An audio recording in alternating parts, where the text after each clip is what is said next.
Honda CB Hornet 125 launch అయిన తర్వాత extreme 125 అది పని అయిపోయింది అనుకున్నాను, కానీ ఇక్కడ సీన్ మొత్తం రివర్స్ అయింది. హోండా వాళ్ళు హార్నెట్ 125 పైన చాలా ఎక్స్పెక్టేషన్స్ అయితే పెట్టుకున్నారు, బట్ అవి రీచ్ అవ్వలేకపోయారు అండ్ సేల్స్ కూడా అంత మాత్రమే ఉన్నాయి. నేను ఈ మోటార్ సైకిల్ ని నా స్టైల్లో ఒక 20 కిలోమీటర్స్ రైడ్ చేసిన తర్వాత నాకు దీంట్లో నచ్చనివేంటో ఈ వీడియోలో ఇన్ డీటెయిల్ గా చెప్తాను. సో ఎవరైనా ఈ మోటార్ సైకిల్ కొనే వాళ్ళు ఉంటే వీడియోని ఎండ్ వరకు చూడండి. సో ఫస్ట్లీ ఈ బైక్ ని చూడగానే నాకు పర్సనల్లీ చాలా బాగా నచ్చింది. ఈ లుక్స్ పరంగా ఎటువంటి కాంప్రమైజ్ లేదు, బట్ ఫస్ట్ నేను ప్రైస్ వినగానే లిటరల్లీ షాక్ అయిపోయాను. నేనుండే ప్లేస్ లో 1,45,000 అయితే చెప్పారు. 1,45,000 మరి 125cc మోటార్ సైకిల్ అని చెప్పి షాక్ అయిపోయాను.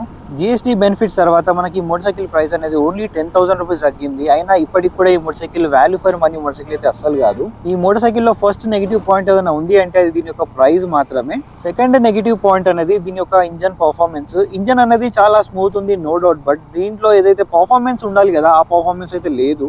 బేసికలీ నేను చెప్పాలనుకుంది ఏంటి అంటే బైక్ యొక్క క్యారెక్టర్ కి ఆ ఇంజన్ పర్ఫార్మెన్స్ అనేది సెట్ అవ్వట్లేదు అని చెప్పి నా ఒపీనియన్. చాలా అండర్ పవర్డ్ అయితే ఉంది. అండ్ దీంట్లో థర్డ్ నెగిటివ్ పాయింట్ ఏంటి అంటే దీని యొక్క బిల్డ్ క్వాలిటీ. ట్యాంక్ స్ట్రౌట్స్ ఏవైతే ఉన్నాయి కదా అవి అంతా ప్రాపర్ ఫిట్ అయితే లేదు. కొద్దిగా నాకు build quality fit and finish లో కొద్దిగా కాంప్రమైజ్ చేసినట్టయితే అనిపిస్తుంది. అండ్ ఫోర్త్ నెగిటివ్ పాయింట్ వచ్చేసి దీని యొక్క సస్పెన్షన్. రియర్ సస్పెన్షన్ అనేది టిపికల్ హోండా ఒక సస్పెన్షన్ లాగానే ఉంది. మనకు రియర్ స్టిఫ్ సస్పెన్షన్ ఇచ్చారు కాబట్టి అంత కంఫర్టబుల్ గా అయితే లేదు. ఫ్రంట్ చాలా బాగుంది, బట్ రియర్ చాలా స్టిఫ్ ఉంది. ఈ బండికి మంచి రోడ్స్ ఉంటే పర్లేదు, కానీ నేను నడిపే లాంటి రోడ్స్ ఉంటే మాత్రం లిటరల్ గా చుక్కలు చూపిస్తుంది. ఇంతకు ముందు ఉన్న 350లో ఇలాంటి సస్పెన్షన్ ఫీడ్బ్యాక్ ఉంది కదా, సేమ్ ఫీడ్బ్యాక్ అనేది దీంట్లో కూడా ఉంది. దీంట్లో నాకు అనిపించిన ఫిఫ్త్ నెగిటివ్ పాయింట్ వచ్చేసి దీని యొక్క టైర్స్.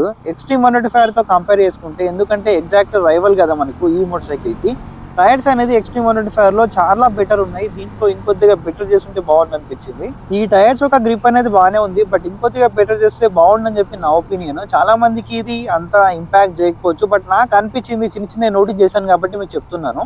అండ్ మెయిన్ గా దీని ఒక రియర్ బ్రేక్ అనేది ఓకే ఉంది, మరి అంత కాన్ఫిడెన్స్ అనేది ఇవ్వట్లేదు. ఇంత ప్రైస్ పెట్టినప్పుడు రియర్ ఒక డిస్క్ ప్లేట్ అనేది ఇచ్చి ఉంటే ఇంకొద్దిగా బెటర్ బ్రేకింగ్ ఉండేదని చెప్పి నా ఒపీనియన్. సో రీసెంట్ గా లాంచ్ చేసిన రైడర్ 125 లో dual disc with single channel ABS ఇచ్చారు. బెటర్ టైర్స్ అయితే అప్గ్రేడ్ చేశారు. అది దీనికన్నా చాలా తక్కువ ప్రైస్ లో వస్తుంది. అది చాలా బెటర్ అనిపిస్తుంది పర్ఫార్మెన్స్ అండ్ మైలేజ్ పరంగా కూడా. అండ్ ఇంకోటి ఏంటంటే రియర్ పిలియన్ సీట్ అనేది చాలా చిన్నగా ఉంది. అసలు పిలియన్ కోసం ఈ మోటార్ సైకిల్ తీసుకుందాం అనుకుంటే అసలు చాలా దూరం ఉండండి, ఎందుకంటే కంఫర్ట్ అనేది అంతేం బాగాలేదు. సీట్ కూడా చాలా చిన్నగా ఉంది. ఎక్స్ట్రీమ్ 125 లో చూసుకుంటే మీకు చాలా బెటర్ సీట్ అనేది ఉంటుంది దీంతో కంపేర్ చేసుకుంటే. అండ్ ఈ బైక్ యొక్క వెయిట్ అనేది చాలా లైట్ ఉంది, బట్ ఎప్పుడైతే మనం ఎక్కి కూర్చుంటాం కదా సీట్ హైట్ అనేది చాలా ఎక్కువ ఉంది comparing to extreme 125R. Me height అనేది అరౌండ్ 5.5, 5.6 కన్నా తక్కువ ఉంటే చాలా ప్రాబ్లం అవుతుంది. నా హైట్ అనేది 5.6, నాకే టిప్ అవుతుంది. సో నాకన్నా హైట్ తక్కువ ఉన్న వాళ్ళకి మాత్రం డెఫినెట్లీ ఇది ఒక ఇబ్బంది అయితే అవుతుంది. సో ఇవైతే హోండా సిబి హార్నెట్ 125 లో నాకు అనిపించిన మెయిన్ నెగిటివ్ పాయింట్స్. ఇవి మరీ నెగిటివ్ పాయింట్స్ ఏం కావు, ఇవి రియల్ లైఫ్ లో అంత ఇంపాక్ట్ ఏం చేయదు. బట్ ఈ బైక్ యొక్క సేల్స్ అనేది కంపెనీ వాళ్ళు ఎక్స్పెక్ట్ చేసినంత రీచ్ అయితే అవ్వట్లేదు. రోడ్ పైన కూడా నాకు ఎక్కడ ఈ మోటార్ సైకిల్స్ అనేది కనిపించట్లేదు. ఈ బైక్ లుక్స్ పరంగా చూసుకుంటే చాలా క్రేజీ లుక్స్ ఉంటాయి. అసలు ఎక్స్ట్రీమ్ తో కంపేర్ చేసుకున్నా కూడా చాలా మంచి లుక్స్ ఉన్నాయి.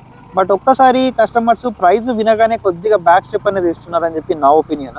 ఎందుకంటే ఇదే మోటార్ సైకిల్ కి కొద్దిగా ప్రైస్ అనేది యాడ్ చేసుకుంటే హోండా నుంచి the best motor cycle unicorn 160 అనేది పర్చేస్ చేయొచ్చు. పెద్ద ప్రైస్ డిఫరెన్స్ కూడా లేదు. ఈ బైక్ గురించి మీరేమనుకుంటున్నారో కింద కామెంట్ లో చెప్పండి.